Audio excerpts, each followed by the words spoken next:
Early Thanksgiving weekend. And the first game on Thursday, Thanksgiving, was the Vikings in Dallas, and the Vikings started off with a little holiday surprise on what we now call the flea flicker. Randall Cunningham hitting Randy Moss 51 yards and a touchdown in the first 2 minutes of the first quarter, 7-0 Vikes. Still in the first quarter, Cunningham hits Chris Carter. Carter breaks away from the defensive backs and goes in for the touchdown, 54 yards. It's 14-3 Minnesota.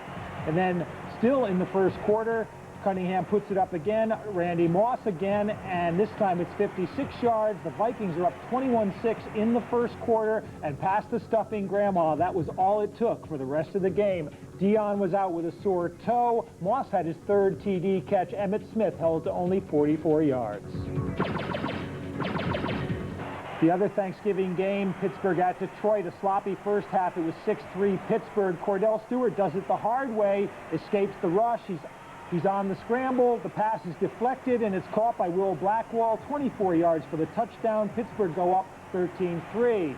Now fourth quarter, 13-6 Pittsburgh, and Charlie Batch hits Herman Moore for the touchdown to tie the game at 13. It went to overtime. Jason Hansen's 42-yard field goal won it for Detroit. The big controversy in this game was whether or not Pittsburgh had actually called the toss for the overtime kickoff. They said they had. The referee said they hadn't. Detroit got the ball. That was all she wrote.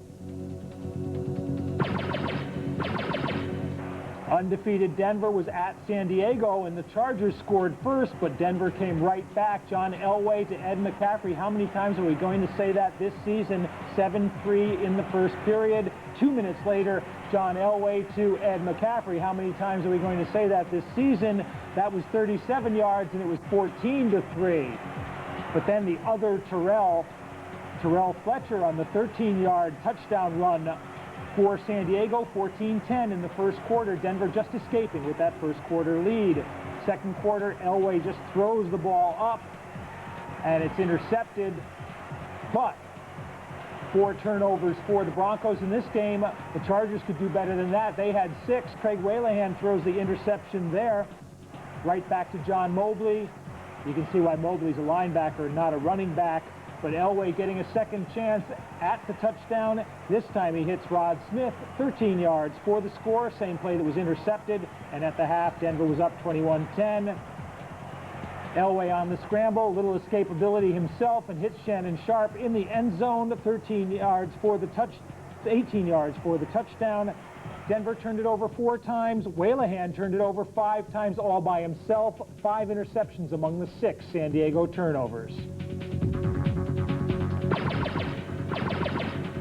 In St. Louis, the Falcons were without Chris Chandler. Tony Graziani in his second season got the start, but he struggled. Here he's intercepted by Keith Lyle. It was 3-0 at the half. To start the second half, however, St. Louis's Tony Horn took the kickoff 2 yards into his own end zone and ran it back all the way to put the Rams in the lead, 7-3. And that was all it took for Atlanta to make a quarterback change. Steve DeBerg came in to replace Graziani, and his strategy was simple: give the ball to Jamal Anderson. Here Anderson goes 37 yards. That set up a field goal by Morton Anderson, no relation. And then later, Steve DeBerg hits Terrence Mathis, 27 yards for the touchdown. Jamal took in the 2-point conversion, and Atlanta had the lead at 17-10. In the fourth quarter, 3 minutes to go, Jamal on the 27-yard ramble makes it 21-10 Atlanta, and that was all she wrote. They call that the Dirty Bird. It still looks like the Funky Chicken to me, and Atlanta clinch a playoff berth with that win.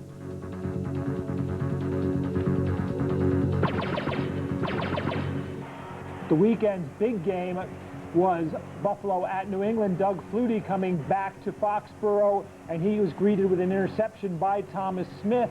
But Flutie came back and hits Eric Moulds for the big gain.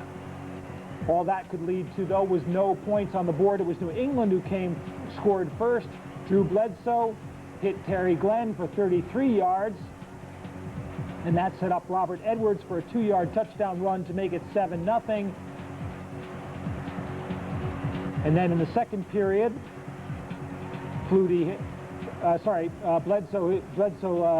puts New England up 14-0 with the short touchdown pass. Flutie tried the shovel pass to Kevin Williams. That didn't work for the first down, but Steve Christie's field goal bounces in off the left uprights to put Buffalo on the scoreboard at 14-3. It was 14-6 at the half. Flutie got going in the second half. He hit Eric Moulds.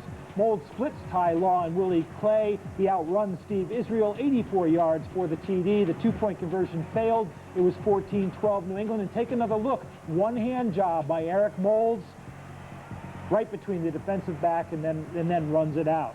On a crucial fourth down, shades of John Elway in the Super Bowl last year, Doug Flutie, watch him dive for the first down and just stretch to get it. That kept the drive alive. Then Flutie goes back and he's looking for Andre Reed. Steve Israel called for interference on the face guard there. Remember that, because that's going to come back to haunt them. And then Reed on the touchdown on the very next play, beating the rookie to Bucky Jones. Again, the two-pointer failed, but Buffalo had the lead for the first time in the game, 21-17. New England had the ball, no timeouts left. Ben Coates gets the first down over the middle.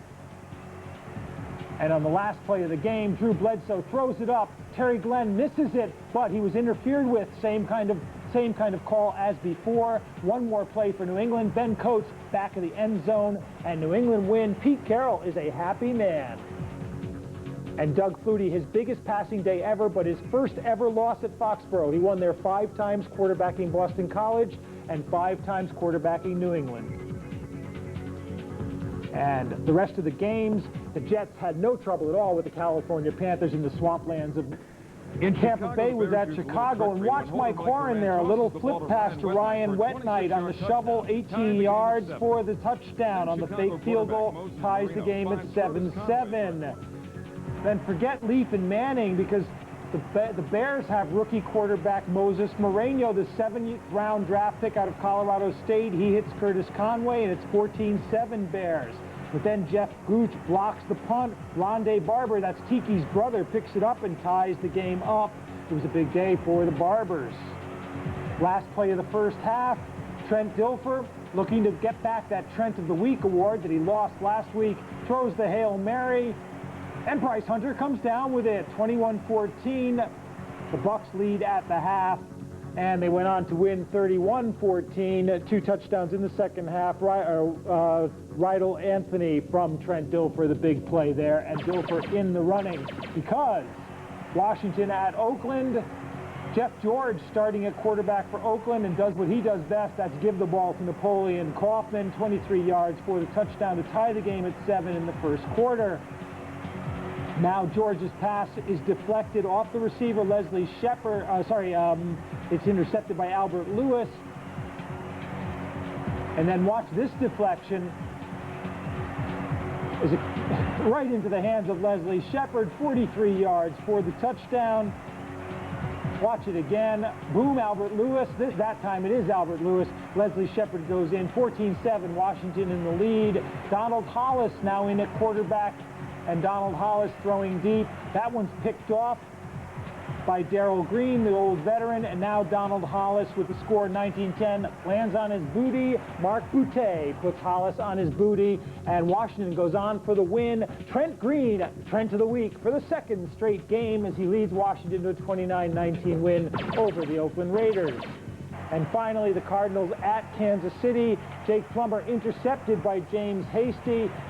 Hasty returns it all the way down into the red zone, and that sets up a 2-yard run by Bam Morris in a 7-0 lead with Casey up 14-3. Look at that catch by Rob Moore from Jake Plummer. That makes it 14-10, Kansas City in the lead.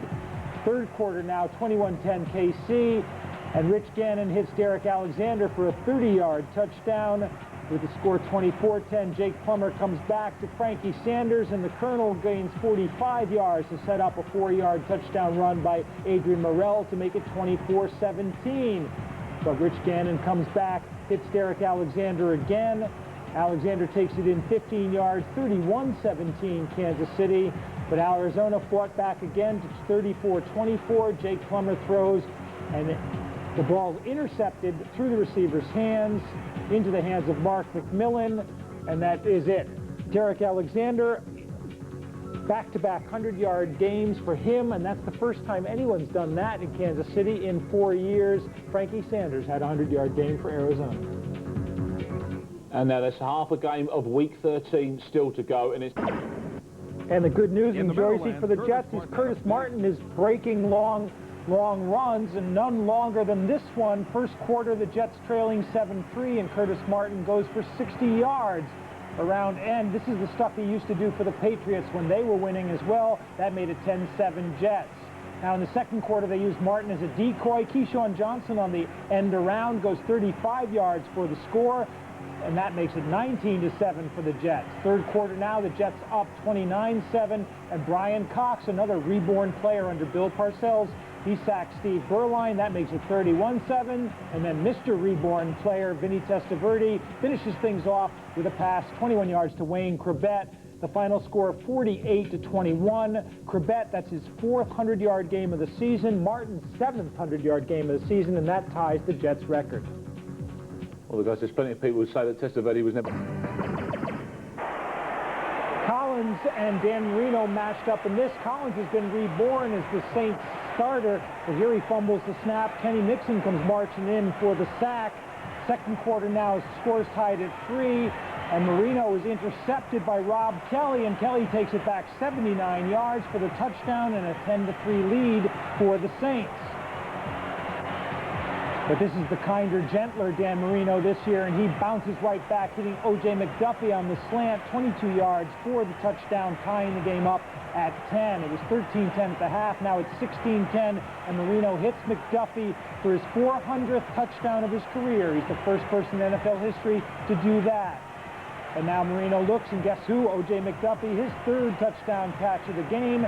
30-10 was the final score. Marino, 3 touchdowns and only 1 interception. McDuffie, 9 catches and 102 yards. And as we said, Marino, 401 TDs for his career. Indeed, and the Colts returned to the city they abandoned, and it looked more like they were going to rub it into Baltimore.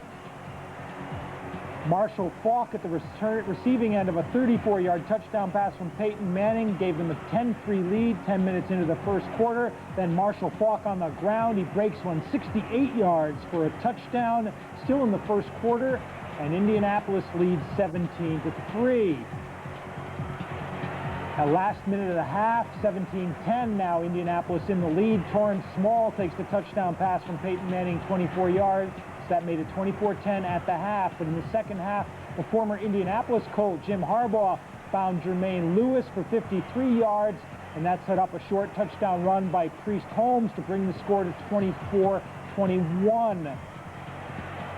Corey Harris then on a 48-yard kickoff return with the score 31-21, and Harbaugh back in business hits Floyd Turner, 22 yards for the touchdown to make it 31-28. Priest Holmes breaking away 36 yards on the run. He's hot right now, in Baltimore in the lead for the first time at 35-31. Minute 10 to go. Manning is intercepted by Ralph Staten. The Ravens go on to win 38-31. And Jim Harbaugh got the game ball from the team, and he gave it to the former Baltimore Colt quarterback Johnny Unitas in a really nice gesture. And of course, it's the darker night, and Jacksonville Jaguars at Cincinnati. Mark Brunell wasting no time, hitting Jimmy Smith for a 21-yard touchdown, 7-0 in the first quarter. Paul Justin, the former Frankfurt Galaxy player, started at quarterback for Cincinnati. Kevin Hardy picked up the interception, and that sets up this touchdown. Mark Brunell to Keenan McCardell, 8 yards, and it's 14-0 still in the first quarter. Neil O'Donnell eventually replaced Paul Justin at quarterback, and now in the second half with Jacksonville up 20-10. Corey Dillon bursts off the left end and goes 61 yards. And that set up a TD by Tony McGee, 7 yards from Neil O'Donnell to make it 20-17, but Brunell came right back to McCardell to make it 27-17. They got one more touchdown, Jacksonville did. 4th touchdown pass for Brunell. First time he's ever done that. The bad news, though, Fred Taylor bruised shoulder, Tony Boselli sprained ankle. They both might be out next week. And via fax, we got our first birthday boy of the season. Oilers at Seattle. Seattle up 17-9. Watch Steve McNair there. It's a fake. He dances around Anthony Simmons, goes in for the score. They missed the two-point conversion. 17-15. Then 33 seconds left. El Del Greco hits the field goal. 18-17. 33 seconds, remember. John Kitna, my main man, the former Barcelona Dragon, he comes up and hits James McKnight for the first down. Now on third down, he hits Mike Pritchard. Pritchard dives out of bounds to stop the clock with 1 second left. That sets the stage for Todd Peterson. The kick is up from 48. It's good. The Seahawks win. John Kitna, he's never lost an NFL game. He started, and look at those numbers. Almost 300 yards passing, 2 touchdowns for the man from Central Washington State College. Yeah, Mike nearly had the pub. Not usual to hear the word highlight in Philadelphia in the same breath, but the Eagles put up a big fight against Green Bay. Brett Favre screening to Derek Holmes here, and that set up a William Henderson touchdown that gave Green Bay a 10-0 lead in the second quarter, but Philadelphia came right back. Coy Detmer hitting Jeff Graham 16 yards for the touchdown. It was 10-6 at the half. Then in the third quarter, Jeff Graham from Coy Detmer again, and Philly takes the lead 13-10. But Brett Favre comes back and hits Antonio Freeman. He breaks a couple of tackles, 33 yards for the touchdown, 17-13 for Green Bay. And basically that was all she wrote. A nice day for Coy Detmer, the little brother of Ty Detmer, and a big day for the former Rhine Fire star, Bill Schrader. And as you can see, The Giants 143, but it's still a contest. The halftime score